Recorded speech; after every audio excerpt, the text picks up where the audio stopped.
ஏய் டேசன் super worship கவனிச்சு எவ்வளவு மகிமை மகத்துவம் பார்த்தியா? மகிமையை கொண்டு போடும்.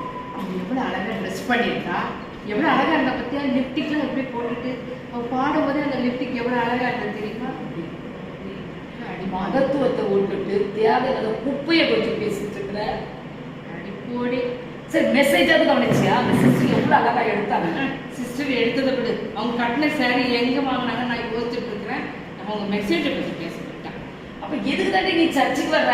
தானே வரேன். எதுக்கு இதெல்லாம் நோட் பண்ணி எடுக்கிறதா? எங்கள் வீட்டுக்காரர் எனக்கு நல்ல ட்ரெஸ் வாங்கி தர மாட்டாரு. அட்லீஸ்ட் அவங்க பார்த்தாலும் ரசிக்கலாம்ல. எத்தனை பேருடைய இப்படி இருக்கீங்க? நீங்களாம் சர்ச்சுக்கு வர்றது யார் என்ன நகை போடுறாங்க, யார் என்ன புடவை கட்டுறாங்க, யார் என்ன ஸ்டைல் பண்றாங்க பார்க்கறதுக்கு தான் வர்றீங்களா? பைத்தியக்காரி, வீட்டுக்காரர் சும்மா இருக்க விடணுமா? அதை பார்க்க அவளை நான் கூப்பிடுங்கன்னு கேட்க வேண்டாம். அதுக்கு தான் வர்றேன். அப்ப இதையே பண்ணிட்டு இருந்தா பரலோகத்துக்கு எப்படி போய் சேருவீங்க? நீங்க எல்லாம் நரகத்துக்கு தாண்டி போவீங்க.